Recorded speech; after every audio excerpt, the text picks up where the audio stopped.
Welcome to Perimenopausal Athletes and Beyond. It's a masterclass series bringing together experts in mindset, nutrition, training, recovery, and confidence, because that's what we're talking today. So welcome, Shay, to the series. Thank you so much for being here. Yeah, thanks, Janelle. I'm excited to be here. Sounds like an awesome series. So excited to be a part of it. Yeah, it is an awesome series, and just every interview is blowing me away. And I'm sure yours will do the same, because I'm very excited about digging into stuff. But let me introduce myself. I'm Tennille Hoogland, the founder and owner of Element Sports Coaching, empowering female athletes in perimenopause and beyond to go after their goals in sport, to keep going. Essentially, we want to just keep on rolling, keep on doing the things that we love in movement and in health. So, and here, let me introduce Shay to you. So Shay is a coach and speaker on confidence, and she really focuses in on how do we support female athletes in mental performance. She is the host of Alpha Girl Confidence, the author and the author of She the Confident, which you can purchase on Amazon. And it looks like an amazing book, not just for it's focused on younger girls, but man, there's so much in there that we could all use. Your mission, Shay, is to really empowering athletes to building unshakable confidence and emotional resilience. I love this stuff so much, so they can live and play to their fullest potential. So let's just get right into it. Huh. Does that sound good? Just me. That's what I do. Let's talk about this. Love it. So, yeah, let's go. Yeah. So one of the first things that we want to just dive right into is this idea of identity. And who are we, and how do we link our self-worth to these identities, and why is this question even important?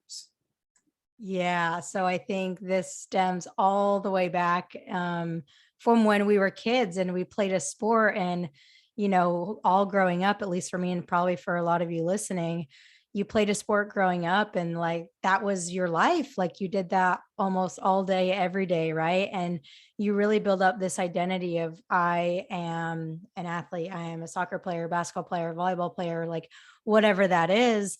And then one day we get injured or we lose that thing. And when we lose that thing, we retire, we get injured. We're like, oh my gosh, if I'm not, an athlete, if I'm not a soccer player, then who am I? I don't know who I am without that thing. And so it creates this identity crisis, and it happens a lot, right? You can look at professional athletes or collegiate athletes, and when they're done playing their sport, a lot of the time they go through this really low, almost depressive phase where they're trying to figure out who they are. Mm-hmm. And so that's so important, in every phase. And you can have your identity attached to your sport. Your identity could be attached to your career, your job, you as a mom, whatever it is. And it's so important to make sure that we don't attach our identity to what we do and what we've accomplished, but instead we attach our identity to who we actually are.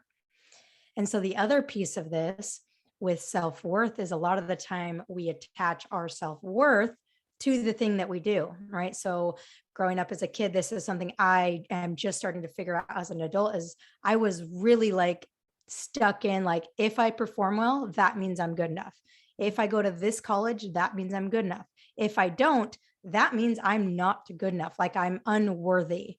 Mm-hmm. And that's something, like I just said, that I didn't really figure out until last year, where I was like, oh my gosh, I've done this with my business too, to where I'm like, if I don't perform in business, then I'm not good enough. And so really looking and past the identity of what you do and past the self-worth of my self-worth equals my career or the number in my bank account or my number of followers or whatever it is. It's so important that in order to really build confidence, we figure out who we are without all of this external achievements and things and what people say we are and everything, because there's always going to be a phase in life where you're transitioning and you have to kind of find this new identity.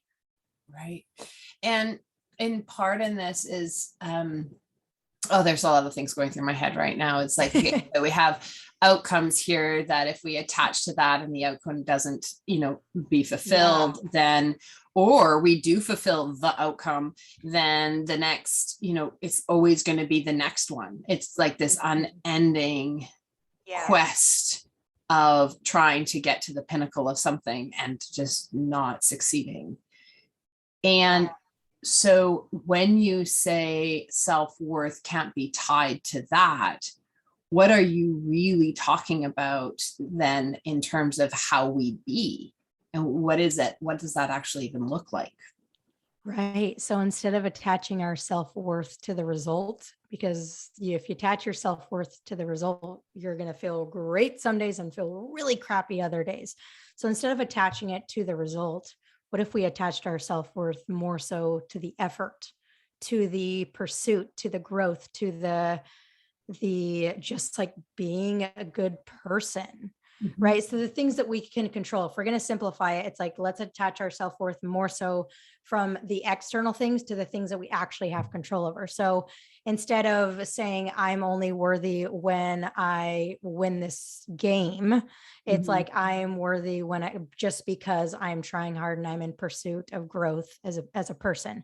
So I think that's an important distinction for everybody, whether it's a youth athlete. And I just had this conversation with my youth athletes, whether it's that, or whether it's even as a parent, right? Not attaching your self-worth to, oh, is my kid getting the grades? Is my kid doing the things? But more so my self-worth is attached to just how I show up for my kid and how I pour into them and give to them instead of like all this other thing, all the other things that we can't control. Yeah. And I think for the athlete in perimenopause and beyond, it's actually, wouldn't it be radical if we actually gave ourselves self-worth for going inward? Yes. And I am worth it just because I'm me. Just because I'm me. And because one of the challenges that I see for myself, like I see in many of my athletes and for just females in general, is that we even the process of attaching, like I'm in process of supporting others is still out there. It is. Right. It's still okay. Well, if I, then it's what is, how do we look good? And it's what we really want to get to is even letting go of that. And that brings into this other thing I know we wanted to talk about, and that is this idea of comparison and comparison to ourselves, our past selves, our comparison to others. And how do you speak to thinking about that concept of comparison, and how do we move past it? Because it's really challenging when it's just like, yeah, but I liked how, in perimenopause and beyond, we want to move, like, we're just like, yeah, but I liked my body when it wasn't, when I didn't have that extra 10 pounds, but I want to get back there. Or how do you work through and support the athletes and in that way? Yeah. So I love how when you were first talking, you were talking about like, okay, it's about going inward and not like even giving to others is still outside of us. So I think really with, comparison, and this will help with the comparison, is really going inward. So however you do that, for me, it's meditation. For others, it may be journaling or some sort of reflection or just being out in nature or prayer or whatever it is, but really going inward so that you can really be with yourself in all of it, not just in the good things. So it's like, yes, we want to think positive, but can we also be with the parts of ourselves that we don't love so much? The only way we can start to love those parts of us is to be with them, right? So by doing this self-reflection, really connecting with yourself, you can be with those parts of yourself, right? And when we do that, we start to love ourselves on a deeper level because we love the good, the bad, the ugly, like the things that we used to not love. And when you can do that, the comparison's still going to be there, in my opinion. Like, I think that we're always, especially women, going to compare ourselves to a point, right? But the more you can connect with yourself, the more you can love every part of yourself, the less you're going to compare yourself to your past self, because you're just like, I am enough. How I am in this body, like how I am today is good enough. Right. But then also to other people. Because if you're so like aligned with yourself and connected to yourself, number one, you're not going to be looking outside of yourself so much. But number two, it's like you can, instead of comparing yourself to that person, you can celebrate that person. Mm, Right. So a lot of times if someone's doing great, we're like, oh crap, why am I not doing that? yeah. Right. And that comes from a place of lack. Like, I'm not there yet. I'm not good enough. But if we can fill our own cup and be good enough here, then we see other people doing great stuff. We can look at it like, oh, that's really cool. And that just shows me what's possible for me. Yeah. Right. If they can do it, I can do it. So it's more from this comparison to this collaborations, shall we say. And then like I want to talk about some like really like kind of quick ways that you can get out of comparison. And this is like something that, well, it was a couple days ago where I was on Instagram, and a lot of comparison happens on Instagram. Yeah. Right. But I was on Instagram and I saw someone it kind of in my field ish that just did something really, really awesome. And I just had a bad morning anyway, so I wasn't in a good place. But I was looking at this and I was like, oh my gosh, what is wrong with me? Like, why am I not doing this as well? And I really felt like this sadness, and I just didn't feel good. And so immediately, once I noticed I felt that, I deleted Instagram. And I don't have Instagram 4 out of 7 days of the week, but I deleted Instagram, and I just left my phone, and I just went for a walk with my dog. I just like no headphones, no music, no anything. I just went for a walk so that I could really just get back in and connected with myself. So if you're feeling the comparison, a couple of things you can do is, especially if it's on social media, get off social media. Right? Easy. It can really actually be that simple, isn't it? It can be. It can be. And again, these are like, it takes a lot of inner work to get to some of these points, but in the like really short term, get off social media. Instead of looking at like, oh, why am I not there? Look at it as, like we said, instead of comparison, it's more collaboration. Like here's what's possible. So it's more of like a mindset shift. Instead of being in lack, you're like more in abundance. Look what's all these awesome things that other people are doing in the world. And then just reminding yourself of that you are where you are, and where you are is perfect. Like, you're on your own journey, and no two people will ever, ever, ever have the same path, will ever walk the same path. Yeah. And where you are right now is exactly where you're meant to be. I truly believe that.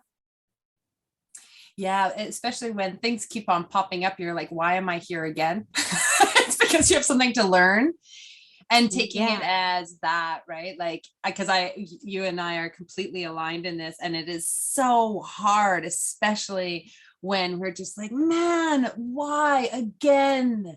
Why am I again? I'm injured in this way. Why again am I frustrated here? Why again am I getting whatever is coming up for you?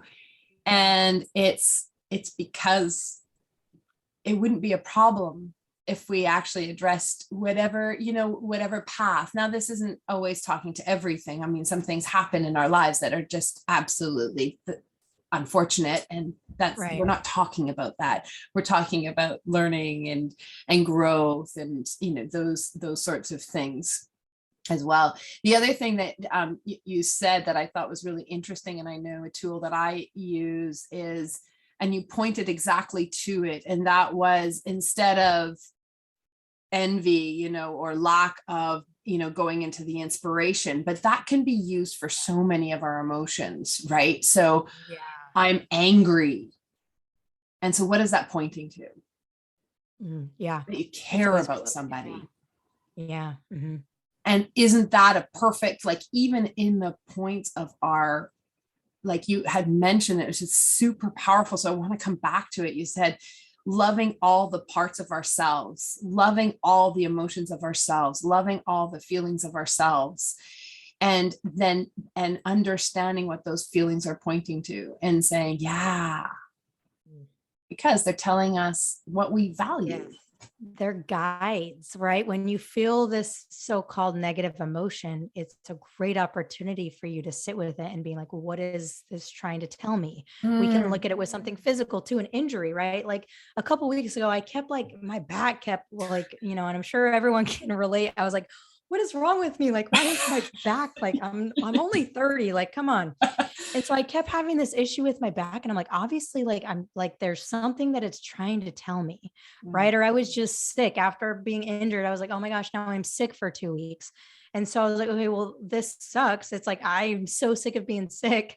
But I was like, you know what? This is an opportunity for me to get healthy, because obviously there's something that I'm not doing that my body is telling me, like, hey, Shay, like, something's off. You got to like look and see what's Yeah. going on. And so it was a really big motivator for me to actually like really focus on my nutrition and start like, moving better and moving more often and doing these things.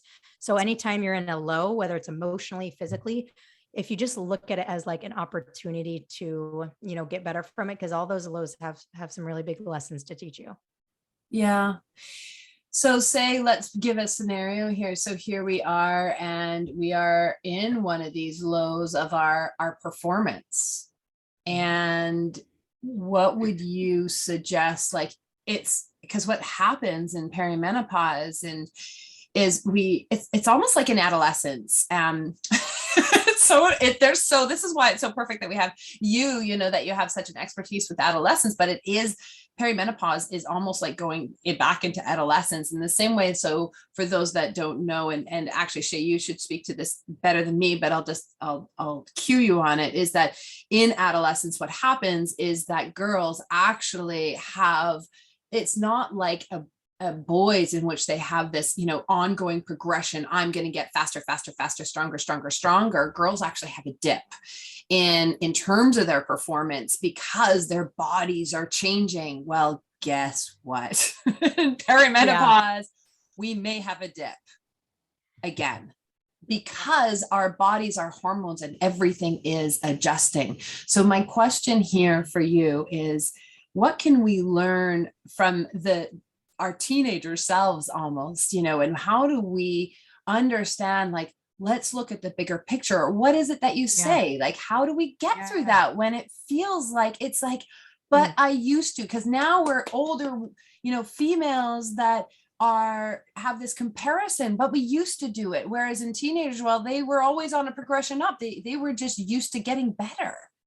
And now it's different. And we don't know if we can go there because we're getting older too. So, okay, now I'll talk and I'm like, help us with this.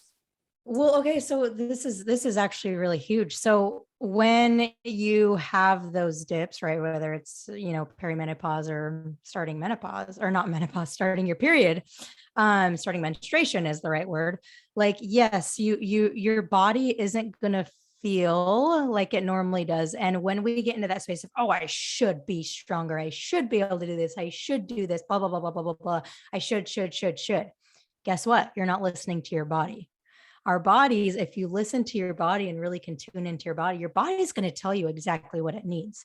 Does it need you to slow down or move a little bit differently, or, recover a little bit more, whatever it is? Probably. So instead of doing what you should do or what you used to do, you have to tune into your body right now. What is your body telling you to do right now? Because if you do what you try to do, or what a 20-year-old influencer on Instagram is doing, you're probably going to end up broken down, not feeling well, not healthy. And then it's just going to be this like huge roller coaster of like trying to get up and back and everything. So I think it's really important. The biggest thing is, instead of looking at the past of like what I used to do, can we really just get present and ask our bodies, like, what does my body need right now? Because the things that your body needs right now is going to be completely different than what it needed, at 25 years old. So I think that's huge, to not compare to where you were, but again, to just really tune in and do what your body needs right now.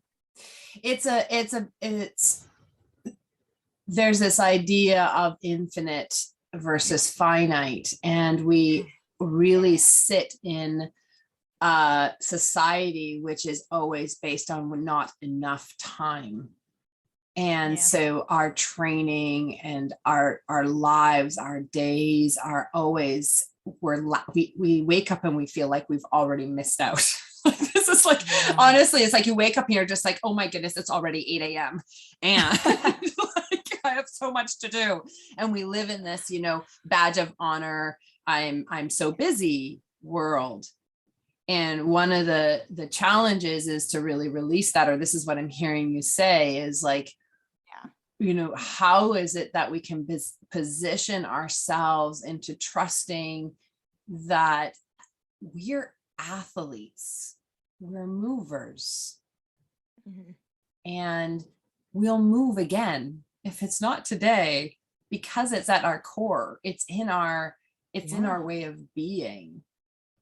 And we're so privileged. So many of us, some of us in this series want to get there, in which we're not, having to use willpower or anything like that to get going. But so many Yeah. of us in this series, like you mentioned, come from a Yeah. place of sport. We know when we thrive, and we're trying to find that again, or we are trying to figure out how to balance in there.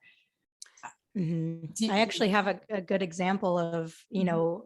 with the injury I was talking about with my back. So it was probably 6 weeks ago. I hurt my back the first time I was doing yard work, lifting heavy stuff. And I was just like, oh no, not good. Yeah. And so I took about a week off, and then I went back into it, and I went a little bit too heavy because I thought I should be back by now. I need to make up for the lost week. And I was doing deadlifts or something. And I think I just went a little bit too heavy. And then the next day I was like, oh my gosh, my back went again. So then I was like, okay, now I'm out another week. Right. And so I was like, okay, now this second time that I come back, I'm really just going to take it extremely light. I'm going to do everything really light. I'm really going to tune in to my body and see how it feels. And if I feel any little twinge, like, I'm going to stop, because the time before I felt the twinge and I was like, oh, I'm going to keep on going. Yeah. Right. And that's why I did it. Yeah. And so that's a real life example of, like, I just really needed to take it slow. And now that I took it slow last week, now I'm feeling so much better and stronger this week. And so you can relate that to an injury. If you were sick, if your hormones are like all over the place, it's just sometimes taking it slow and not worrying about what anyone else is doing is going to be much better for your body than like trying to like be where you think you should be. Yeah. It also actually points to something like to kind of bring it back to where we started of, trying to come in and tune in. What would you say, like in that process, is there, I haven't actually thought about this before. So is there a process of also doing it in a progressive way? Like, as we, like, sometimes it's really hard and jarring when we start to do some of the work, Mhm. the Yeah. internal work, the quietness. Yeah. Like, it's really, I'm right now in a practice of not always turning on my podcast. Like, I'm so addicted to so many podcasts, Me too. or, trying to catch up on the news, and actually just letting myself drive to pick up my son. It's not a very long drive. It's like 5 minutes, but not listening to Yeah. anything, and to actually have that quiet. So it's a new practice for me, and it is not necessarily easy. But how do you suggest, is there, just like how we treat our body in progression and need to lift in progression, go to intensity in progression, is that a concept that's also used with this? I would I would say so. Um, and the reason, because imagine, let's just say that someone has never, they're always tuned in, they've never just sat in silence and meditated. If I tell them, hey, go meditate for an hour, oh, that's probably not going to happen. Number one, their Ever. brain is going to go crazy. They're going to be like, I can't do this in an hour. No way. Right. But if I tell them 5 minutes, like, they'll be able to do it. Right. So I think it does have to have the same sort of progression for a couple of reasons. I think reason number one is just like for the motivation reason of like, okay, I can do 5 minutes, but an hour, I'm not going to do an hour. Mhm. Right. Or if 5 minutes of journaling versus 30 minutes of journaling, like, I think just chunking it down into something more smaller and manageable in order to build the habit can be really powerful. And then just like getting practice. Cause like sometimes when you meditate or you journal or whatever, nothing will really come out. You're fine. But sometimes you'll bring up some stuff that's really hard to deal with. And you're like, oh my gosh, I didn't know that was there. And you'll have a really emotional day because you've just brought up all these emotions that have been suppressed for 30 years. Mhm. Right. And so I think I've never actually thought about that as well. So I think it's a great question that, yeah, if we progress physically in our workouts, then I think the same thing can be said for, Mhm. doing the inner work as well. And it really is a habit builder thing. And I also think for most people, working out is a lot easier than sitting in silence. It's true because we're doers. We're so many of us Yeah. are doers, and we Yeah. all, and we are in a society that loves the doing and not the being so much. So Yep. that is really interesting. All right, I have one more question, and it's related to confidence again, of course, because that's your expertise. And thinking about, we are here in North America, and I would say across the world, we are starting to progress into having more competitions and races and events. And Yeah. what are some of the key things that you would suggest for us as we approach these? And what are some of the tools that you would encourage people to think about, and how to, yeah, you're getting nervous for the event, and how do we get there with our 2 feet? Or is there any difference Yeah. here in terms of the daily work that we need to do anyways? Is there anything different when something is right there, that event is right there? I think it depends on who you are. If you're someone that's highly anxious, you don't need to be thinking about it like way Yeah. beforehand, right? Like I Ah, think sometimes you're like, oh my gosh, this event, and I'm gonna freak out about it forever. And I'm yeah. like, okay, well, just don't think about it. But you know, it's one really powerful strategy that I teach the girls that I work with when they have a race or a tournament or a game or something like that they're nervous for, is most of the time before we have an event, we are crazy minds go into like what you don't want to happen. So, oh my gosh, I don't want to finish last place. I don't want to get hurt.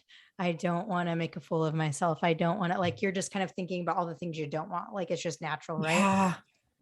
So instead of thinking about that, what if we just think about what we actually want to happen? Mm. Like this is so crazy. Like every conversation I have with the kid, I'm like, oh, I just don't want to get benched. I'm like, okay, well, what do you want? Right.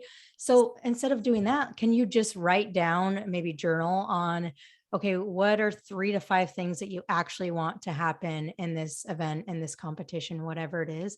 And then another thing that can add some real power on top of that is once you've identified the things you want to happen, how you want to feel, actually like visualizing on it and sitting with that and seeing it go through. And I'm a huge fan of visualization just because it was something that literally saved my career in college. Like without it, I don't know where I would have been, Mhm, but mhm. it saved my career in college. And so I'm a huge advocate of visualizing for the purpose of like really calming your nerves down, and definitely like confidence and having that kind of more building the belief in yourself. So kind of coupling those two with thinking about the I call them the positive what ifs, right? What if I score a goal? What if I get first place? What if I feel great? What if I play the most confident game I've ever played? Like thinking about the positive what ifs and then visualizing on those things can be really, really powerful. And those are obviously like short-term things. Um, and one like lifelong, long-term thing and how you can build more confidence is by doing hard things. And I don't mean like crushing yourself and like, like going way above what you can do, but like challenging yourself enough and doing those things to prove to yourself that you're capable of doing hard things and that you're capable of sticking to your promises, because that builds so much trust and credibility with yourself. And again, it could be literally just, I'm trying to keep the promise to myself that I'm going to make 5 minutes in the morning for myself, and sticking to that promise can be a Mhm. really, really big confidence builder. That is such a phenomenal thing. Yeah. I I actually want to end there, but I can't, because I have to come into something that you said earlier. So we're going to come back to that I want you to Awesome. hold that and come back to that, and so we can leave Okay. there. But my question was, in the what ifs, Yeah. I'm getting a bit confused, because we don't necessarily what if the outcome, when it's truly we want to come back into the belief of ourself. So is it that do you encourage in the Yeah. process of thinking about an event, one thing I encourage my athletes is like, how do you want to be in the event, whether the outcome is irrelevant. Like the outcome Yeah. is going to Yeah. be what the outcome is going to be. The only thing you can do is do what you do. So how Yes, do I you love that you guide brought that up. them that in that? Because that is what we can create. And so like if it's to a score a goal, it's like, how are Yeah. you going to get to the goal? So who do you need Yeah. to be so you are set up in a position to get the goal? Okay, like I'm not a soccer player, Beautiful. but my sister was. So Right. I can see, she was always talking about like get into, I can hear her yelling on the side of a field, get into position. So is that where you would encourage people to really come into again, like who is it that you be in the Yes. process? Yeah, I'm actually really glad that you brought that up because I did say, like, what if I score a goal? What if I win? Yeah. Which that stuff, like, if you do the things that you be, like, those things will happen. So when you're doing the what ifs, when you're doing the visualization, it's, I think it's okay to like do a couple things about like the outcome just to like Mhm. get yourself excited about it, but more so like focus on the feeling.